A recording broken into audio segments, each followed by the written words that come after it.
Greetings, it's time for another monthly monetary creation report and how that ties to technological deflation and how money printing has to rise exponentially, which is the foundation of my entire atom thesis, as well as of use in understanding the economy, the stock market, and things like that. Now, if you noticed, I skipped a month in doing these reports because with Yardeni Research, they changed the URL that they update for these reports, and now it's different. It's no longer a PDF. It's this type of format. And we'll go through this now different format over here. So these are the four central banks of the world, with the U.S. Federal Reserve in green, but there's also the European Central Bank, the Bank of Japan, and the People's Bank of China. And you can see that all four do print money in tandem. So the United States is not the only country in the world printing money. A lot of people who scream about money printing and how it has caused hyperinflation for years and years, supposedly, which is also not true. They act as though the United States is the only country in the world, when the U.S. is in fact doing only about 1/4 of all money printing. These four major central banks combined comprise about 90% of the world's money printing, but not all of it. And the United States is just 7.6 trillion out of this grand total, so a little more than 1/4. Now, since money printing is worldwide, because technology is borderless and technological deflation, thus being borderless, means it consumes monetary creation everywhere in the world, only this grand total matters and the compound annual growth rate of this grand total. So the sum of these four is what we'll see in this next chart over here. Blue is the one we're interested in because that includes all of the four major central banks. The People's Bank of China has a delay in the reporting, so just the first three, excluding the Chinese central bank, is the red, but we care about the blue. So as you can see, since the beginning of quantitative easing, this has been rising exponentially.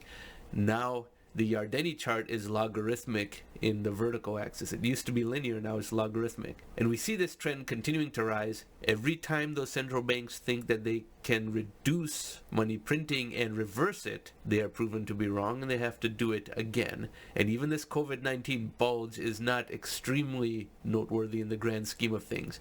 Now this is deprinting, which is wrong, as I often speak about, so this should be going higher. Remember, just to catch up to this trend line, it would have to get to 40 trillion by 2026 or so. So that would imply another 13 trillion or so. This grand total of 26.9 trillion is what has been done to date. Now, what is the compound annual growth rate? Because this is a logarithmic chart.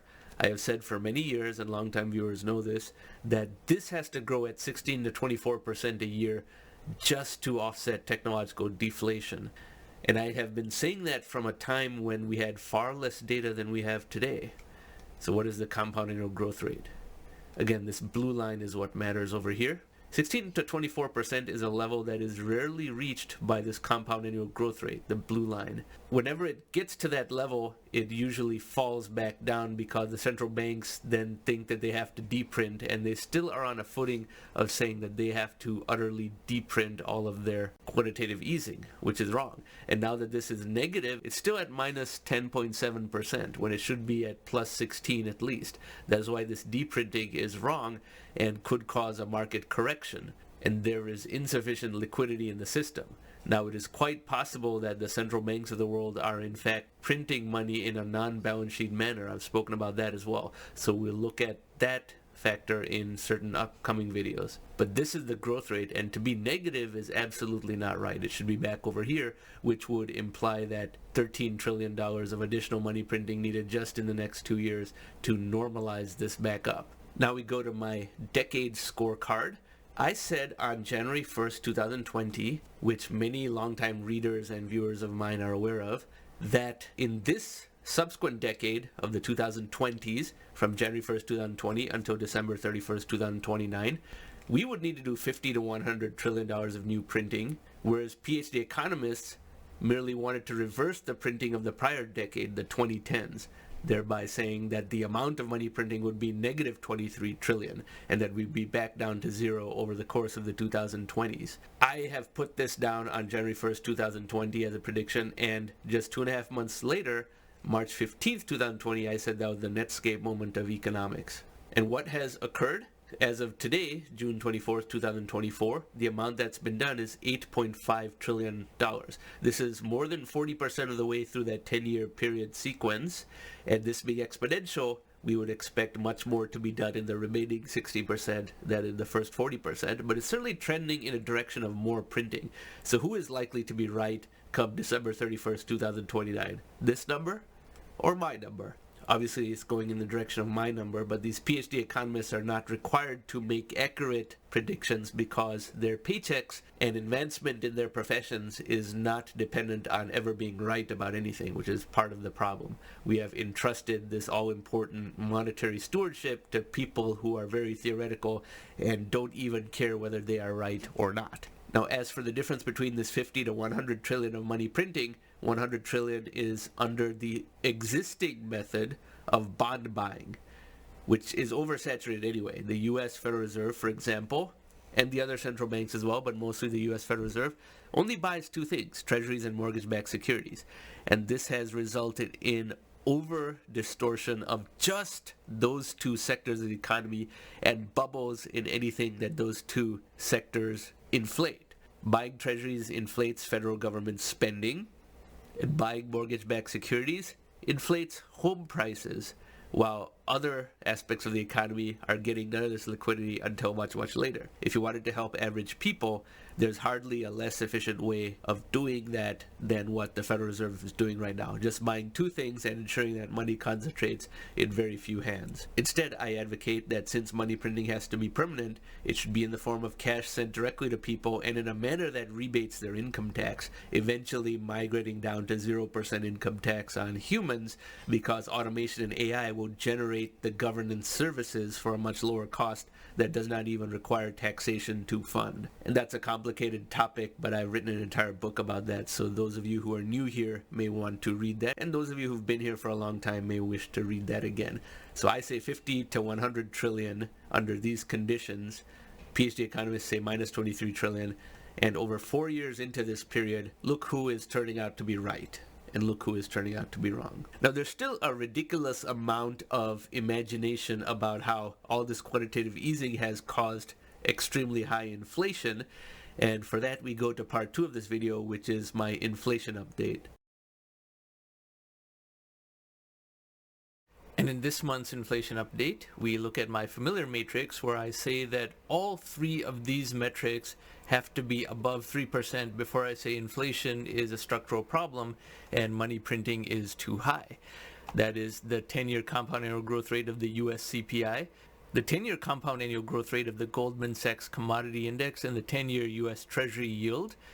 All three have to be above 3% before I say inflation is high, and if all three were exactly at 3%, that is when inflation is optimal. You need to graduate past this belief that inflation is automatically bad and deflation is good, but if you're a viewer of this channel, you're probably way too smart to think that. Unfortunately, in the broader world, far too many people simply think that. So we go to the 10-year US Treasury yield first. 10-year US Treasury yield, 3.95%, so that is in fact above 3%. It had peaked briefly at almost 5% a month or two ago, but it's at 3.95% right now. Now we go to the Goldman Sachs Commodity Index. Goldman Sachs Commodity Index, minus 1.25% at the 10-year compound annual growth rate. And this is the most important measurement of the three, as I often say, because commodities are priced worldwide, and this is a composite of freely traded commodities. So that narrative of how inflation statistics are rigged, that completely goes out the window and is invalidated when one looks at the Goldman Sachs Commodity Index, because this comprises of oil, gold, natural gas, silver, etc. as an index, freely traded and worldwide. And this is in deflation and has been in deflation. And remember, this is the purest measurement of inflation because commodities are where higher prices are unambiguously bad, whereas lower prices are unambiguously good. And people think that applies to the entire economy and they get really confused about that. With service price inflation, it's far more ambiguous because someone paying more for services simultaneously means that the service provider's salary rose, and people ultimately are saying, well, what I get paid should rise because I'm a service provider, but services I buy should not rise. And it doesn't quite work that way, and so service price inflation is more ambiguous about whether it's a good thing or bad thing. But commodity price inflation has a very, very low labor component as a percentage of total cost, and therefore commodity price inflation is the purest measurement of pernicious inflation, and that is why this is the most important measurement of the three. Now we go to the US CPI. This is the bls.gov website, and as we scroll down, we can see here that this is the actual CPI number, and the 10-year compound annual growth rate is done by measuring this number divided by this number and taking the 1/10th root of that, because this is a 10-year growth rate, and I will shortly have a table showing you that. This is the 1-month inflation rate. You can see that that one flutter that happened over a year ago is now further and further in the past, and people are still whining about that. To smooth out the volatility, you have this 2-month inflation rate, 3-month inflation rate, 6-month inflation rate, and 1-year inflation rate. And now I can summarize all of this for you in a table so you can see this in addition to these graphs. This is the December 2023 trailing reading for the 1-month, 2-month, 3-month, and 6-month inflation rates. And to annualize this number, obviously the 1 month has to be to the 12th power because there's 12 1-month periods in a year. The 2 month has to be to the 6th power because there's 6 2-month periods in a year. The 3 month has to be to the 4th power because there are 4 3-month periods in a year. 6 months has to be squared because that is 2 periods of 6 months within a year. 1 year was 3.3%. 2 years, of course, the reverse occurs. You take the square root of 2 years to get the 1-year moving average, the cube root of 3 years to get the moving average annualized, 5th root for 5 years, and this is the one that we want. 10 years is 10th root, and that is 2.8%. And the 1 year is 3.3%. When the 1 year happened to be high for a brief period of time, all kinds of strange people started to show up saying that only the 1 year window matters. But now that the 1 year inflation amount is not particularly high, these people are nowhere to be found. They're unusually bad at math, and they got found out and exposed. And you can see here that all these near windows of time are not inflationary at all. The shortest window has the most volatility, of course, and the longest has the lowest volatility. That is why we take the 10-year moving average so as to smooth out peaks and troughs. And then I added this extra row of inflation CPI measured over the entirety of the 21st century from January 1st, 2001. This takes a lot to move this in either direction, but it's trending at 2.5%, and the last 10 years is trending at 2.8%. So no, inflation is not high as measured by the CPI, and the CPI is not rigged either, as we saw from the Goldman Sachs Commodity Index. Now we go back to the scorecard. So we saw the results for all three of these metrics, and to summarize those results for today, January 14th, 2024, the US CPI is at 2.8%. It's getting close to 3%, but it's still below 3%. The GSCI, the most important of the three for the reasons I explained, is still in deflation, minus 1.25%. Oil is still in the 70s of dollars per barrel. Oil consumption as a percentage of the entire world economy is only half of what it was in 2014. That is amazing, but all commodities are in structural deflation if you understand the economics of technology, as I explain in many places on this channel. And only this one, the 10-year US Treasury yield, is above 3%, 3.95%. This would still have been considered low at any point in the final 30 years of the 20th century, but it's higher than 3% now in a deflationary age. So only one of these three measurements is above 3%. So no, structural inflation is not high. I don't care what anyone says, because those who disagree don't have real data. They have only anecdotes. And commodities are, in fact, in deflation, as one would expect. But since a lot of people like to debate via anecdote, let's go to a sector-by-sector segmentation of inflation in the December 2023 reading. CNBC produces this chart in every month's inflation reading, and you can see how many important things are actually going down in price, even though that composite 1-year inflation amount was the number that we saw, not particularly high in any event. But eggs have gone down 23.8%. People were hysterical about eggs. I even have videos about that. People utterly lost their mind about the price of eggs being a little bit high. Lettuce has gone down a lot. Tomatoes, all these things have gone down in price. Energy, the whole sector. Over here we do the entire sector, and it's in deflation, minus 2%. All this whining about energy costs. Fuel oil, gas service in substantial deflation. Even gasoline is down. Health insurance, another extremely important cost in people's day-to-day lives, down 27.1%. That is huge. That is a major relief to the long-suffering consumer, it is down by a huge amount. It's down even more than eggs. So that is truly profound.